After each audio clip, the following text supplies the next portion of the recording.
What's up, folks? This is the Visual Smuggler, and today we are in Adobe Photoshop. The project we'll be working on is album art for a metalcore band. Let's check it out. Bam. This is a completely made up band called Centennial, and their album is Sunset in the Abyss. And trust me, guys, it degents. Or gents. Or however you say it. Anyway, the good news is this was actually relatively easy to put together, so we're really going to focus more on design theory and methodology, plus a few Photoshop tips and tricks. That said, let's dive right in. So I'm going to close this guy out. I'm going to go to File, Open, and the first thing we want to start with is a background. So I have a Shutterstock background here that I got off of Shutterstock. Redundant. I will include the Shutterstock link if you guys want to go and grab those for yourselves. The first thing you'll notice is that this image is really tall, and I definitely don't want all of this that's going on. I'm going to crop it out. Now, I'm not going to set it to the measurements of a standard CD because honestly, bands are really trending away from material media. You don't see tapes and CDs as much anymore. Bands really like to have an online presence. So with that in mind, I'm just going to kind of create this at the measurements I want, and then I can use this online wherever I feel I need to use it. And if I ever have to alter it, I can just jump back into Photoshop and do that. So let's grab our crop tool, and you can see that the crop tool actually adds these nice little parameters all around the image. And I'm just going to pull this in so we get that little pothole. And then I'm going to kind of crop out these darker clouds up there. Come down to about there. Double click. And we've got ourselves a crop. Now I just want to make this image a little bigger. Okay, there we go. We've got a good size to work with. Now you'll notice that this image looks really cool. It's kind of a barren landscape. We've got some dark clouds rolling in, kind of a storm going on. And there's even a little vignette effect going on in the corners here. It looks really cool, but it looks a little too clean, to be honest with you. And I want to add a small amount of grunge to it just to really grunge it up, just to give it more of a raw feeling. So I'm going to bring in a grunge texture that I have. I'm going to go to File, Open, and I need to navigate to that grunge wherever I have it. You might recognize this from a different tutorial I did. It's that blue grunge layer that I used on the hardcore flyer. I'm going to use this one again, but the first thing I'm going to do is I really don't want it to be blue. I'm actually going to go up to Image, Adjustments, Black and White, just so it's a grayscale image. And then I'm going to bring it in and drop it on. We can close this. And with the pointer tool, I'm going to turn my transform controls on. And it really doesn't matter how I skew this image. It's just a grunge layer that we're using. So I'm just going to kind of go wild with it. There we go. I have it the way I want it. Now we need to do some stylizing to it because we can't see the cool layer behind it. So what I'm essentially going to do is use this layer as kind of a screen almost to just add a little bit of grunge. I really don't want to show a ton. So the first thing I'm going to do is set my blending mode. The blending modes are right here where it says normal. I'm actually going to go to soft light and see how that grunge already embedded itself. It looks really cool, but it's just a little bit too much. So I'm actually going to come down on the opacity of that layer. And I'm going to come down quite a bit, I think. And this is, where you play around and you kind of figure out what you want to do. I think I'm going to set it to about 45. And that looks good. Now you can see if I turn it on and off, you can see how it grunges up our photo really well, but it doesn't take over the photo. It just adds that layer of rawness, so to speak. So the next thing I'm going to do is pull in this image of a gas mask guy that I have. So let's go to Open, and we will go back to where we need to. And we're going to pull in this guy. This is another one that I pulled off of Shutterstock. Link is included down below. Check it out if you want. Purchase it if you want to use it. And I'm just going to bring this guy in. He's going to be rather huge because it's an enormous image. Close that out. So I need to scale him down quite a bit. I'm going to grab the transform controls. I'm going to hold Shift. so that everything resizes uniformly, because I don't want to skew the picture. And bring it back in. And what I'm going to do is kind of play with this guy. I'm going to bring his opacity down now just to kind of see where I want to place it. And we're going to set his opacity to like 43 for now. And I'm just going to, again, holding shift, I'm just going to kind of scale the image of this guy until I have mostly just the gas mask. I'm not really looking for the rest of his body, but I really want that gas mask look. Let's do it just a little bigger. Right there. Now, you might notice that, okay, well, that looks a little odd. Yeah, there's more we got to do. So the first thing I'm going to do is drop this guy into grayscale. Let's go to Image, Adjustments, Black and White. And he already fits a little better. I mean, that looks kind of cool the way it is, but we're not leaving it that way. I'm going to mess with the blending modes. So again, we're going to go up here to where it says normal, do the drop down menu. And for this one, I chose darker color. So we're going to let that blend in. Now you see how a lot of the background of the gas mask image is gone. You don't see as much of his clothing or his shoulders or anything that was going on behind him. We just want kind of that gas mask to be embedded in our image. And now I can see if I want to make it bigger or smaller just based on what I'm looking at here. And I really do feel like I want to make it a little bit bigger. And I'm going to bring him down. Kind of bring him down out of the clouds a bit. And I do want to change the opacity. I think I'm going to bring it down to maybe like 30. Actually, 34 looks really good. Oh, that was lucky. So we can see that we just have this gas mask guy going on in the background.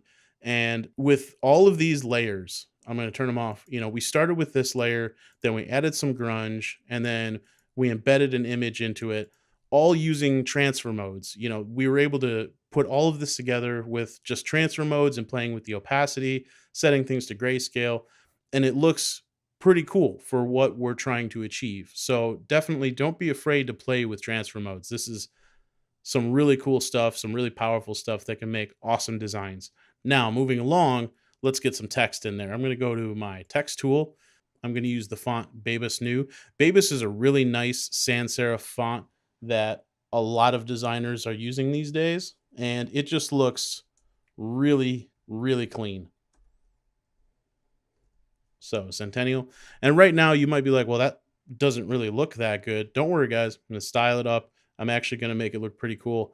And we're going to do something kind of funky to it. So the first thing I want to do is definitely change the size. I'm going to go here to my character and let's change the size to, let's just bring it up to like 50.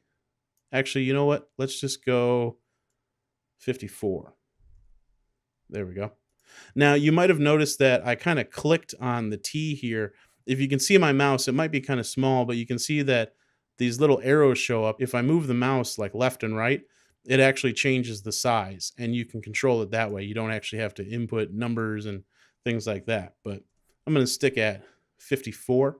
Now, the letters are a little too close together. For a lot of metalcore bands or deathcore bands or even just straight up metal bands, you know, they're doing these kind of nice sleek logos these days. They're not really doing those crazy out there logos like you would have seen in 05, 06. But this one is a little smushed. So what we want to affect is actually called the leading. That's the space between the letters.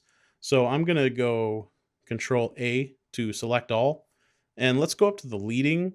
And that's this right here, which says VA. That's not Virginia. And we're just going to move that out. And I actually want to go pretty far. Okay, 380 is a little too much. Let's try 360. There we go.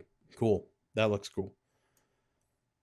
And, you know, it's still white. It still looks boring. It still looks flat. Trust me, we have a lot more we're going to do to this text. I want to place the position now, and I think it's a little too high up. So I'm actually going to make myself a guide and come down to about 7 inch here, the 7th inch.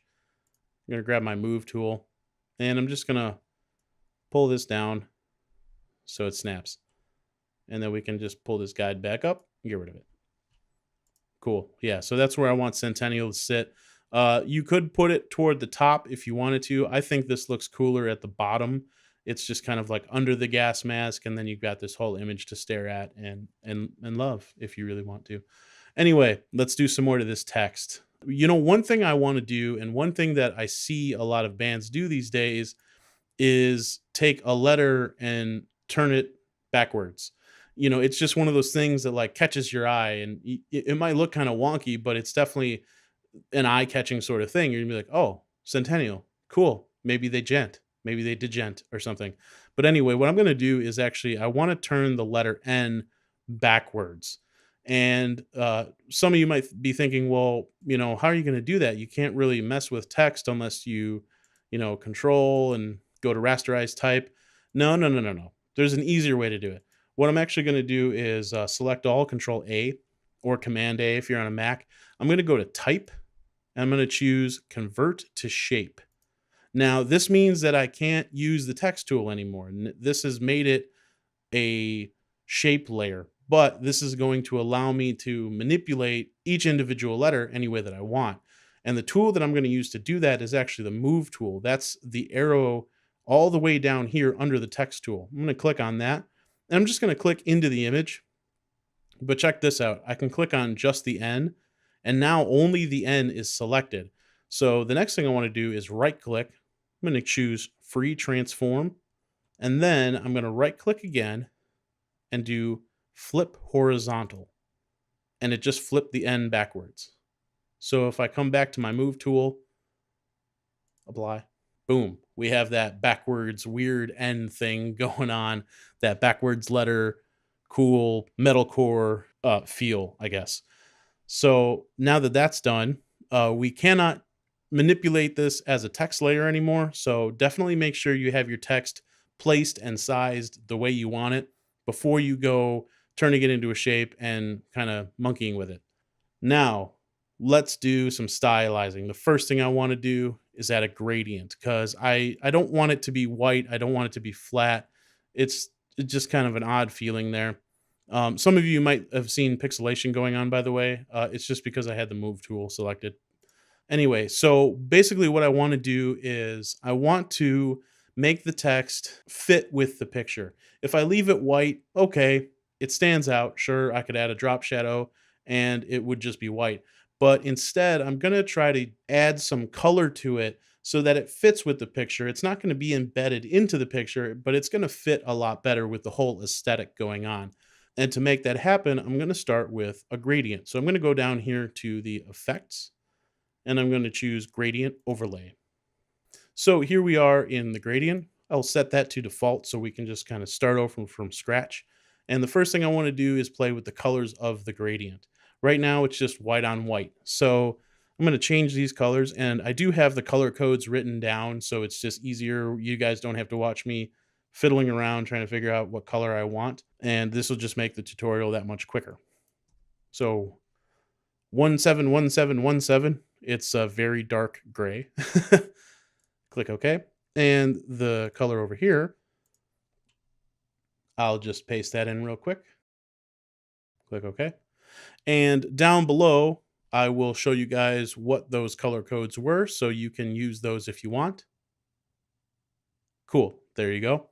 Now, I do want to move the sliders just a little bit.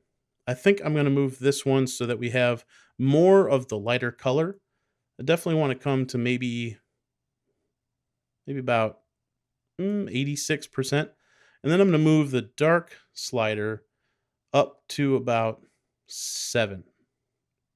But we definitely want a little more light. Oops, didn't want to grade that. We definitely want a little more of the light than the dark. So that looks good. I'm happy with the gradient thus far. And one thing is, like, maybe I like this gradient. Maybe I want to like use this gradient again. It's actually kind of cool looking.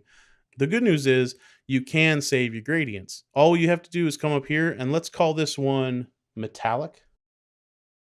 And then all I have to do is click on new. And look at that. It adds it to the end of the row of gradients here. So let's say I just click cancel. If I come in here again and I choose metallic, boom, it just sets it right away. So I'm ready to go with my metallic gradient. I didn't have to monkey with anything. I can put this on other text layers. I don't have to try to match things up. That's so useful. Anyway, let's click OK. And the opacity is actually a little bit high for me. I think I'm going to bring it down just a bit. Let's do 65 just because it's a nice number. And see, now it's not as dark at the bottom. We just have this kind of like nice even tone going on.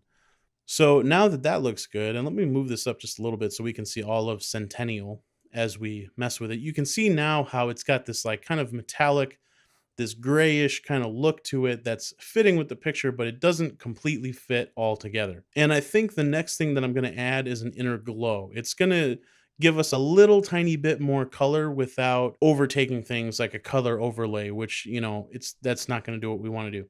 So let's click on inner glow. And I definitely have some work here I want to do. The good news is I have the settings written down next to me. So you guys don't have to watch me, play around too much, but we're going to set the opacity to 10% and we're going to keep the noise at 0. The color right now is white, but like I said, I want to put some color into it. So guess what? I have the color code. So I'm going to come in here, paste the color code, and I will show you down below. Whew. Nice. Let's click OK. It's kind of a gold color, and you can definitely see how it just adds a little bit of yellow, little tiny bit of gold, but it's not a color that's overtaking the gradient. It's just adding just a little bit. And for the choke, I think I'm going to actually come up to about 25, and then we'll make it 10 pixels in size. So you can see how it affects the text, but again, it doesn't take over the text. It just adds that little bit of color just to make it blend nicely with the background. And now the thing is, our colors are coming together with the text and it's blending nicely, but it's blending a little too much. I don't want to lose it in the image. What I really want is a little degree of separation. And what works well for adding separation? Drop shadow. So let's put one of those on. We're going to come over to drop shadow.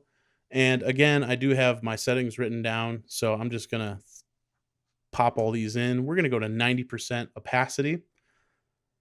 And the distance, I'm going to put at 11. Spread, we'll do 5. And size 8. Now, the drop shadow is kind of going in a weird direction. I'm actually just going to set it to 78%. And there we go. That looks really cool. It's this nice degree of separation, but it's not too much drop shadow. It's not too separated. The colors still blend well. We can see Centennial and it's backward N. So I'm really happy with how that turned out. And I can just go over here and click OK. So we've got our band placed. The one thing I want to do is make sure that it's centered. So I'm going to click on Centennial and then I will control click the background and I'm going to come up here and you see how it just moved over just a little bit. This control allowed me to center it in the image. That's all I want to do. So we've got Centennial. Now we need the name of the album. So I'm going to come back to my text tool and in here I will add the name of the album, Sunset in the Abyss. I mean, dude, if this isn't down tuned, they're doing something wrong. Anyway, Control A to select all. I do want this text to be much smaller. I want Centennial, the band name, to be the biggest thing. So I'm actually going to bring the text down to, let's just bring it down and see what happens. I'm actually going to go all the way down, I think, to 21. Of course, I didn't write the settings down for the size. Way to go, me. Anyway, Sunset in the Abyss. That looks cool. I think the leading we could bring in maybe to 300. So it's not as separated as Centennial, but we still have separation between the letters. And now the next thing I want to do, I could leave it white. I could do any kind of color I want, but I really want to keep the colors consistent in this image. I don't want to go too crazy with it. So I'm actually going to do a very similar gradient to this one. And you'll also notice that the font is the same. It's the Bebas new font. I really want to keep things kind of sleek looking. I don't want to go crazy out there with like grunge fonts and stuff. This I'm going for more refined look, a more conservative, if you will, kind of look. But let's add a gradient. So effects, gradient overlay. I am first going to set up my metallic because I had that saved from before. Now it's a little too dark at the bottom, so I am going to change just that color. And I did write this setting down. Way to go, me. And I'll throw it at the bottom right there.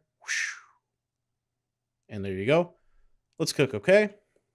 And we are good. Oops. We're good with where the sliders are, so I'm just going to click OK. And now that color looks really good. It's slightly different from what we did in Centennial, but it's still relatively similar. I'm actually going to throw the inner glow onto that just to add a little bit of that yellow, and I'm not going to do anything to inner glow. The settings actually stay the same from the text I did before, so I'm just going to leave them all as they were. And I do want to add a drop shadow.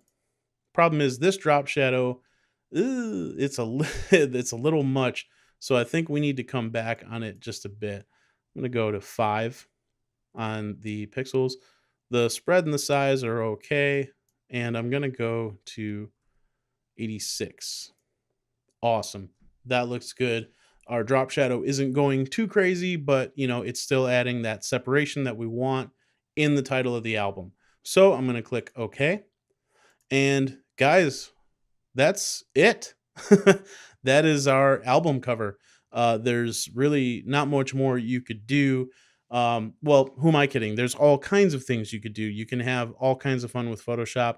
It's all about trying new things. It's all about playing with color, playing with transfer modes, playing around with text, gradients, and by all means, experiment, experiment, experiment. That's how you become a good designer. Anyway, guys, that's all I have for you today. I hope you had fun watching this one, and I hope you go out there and create some really awesome album art for your band or bands that you work with. So I challenge you guys to get out there and have a lot of fun. I'll see you in the next tutorial. Best of luck.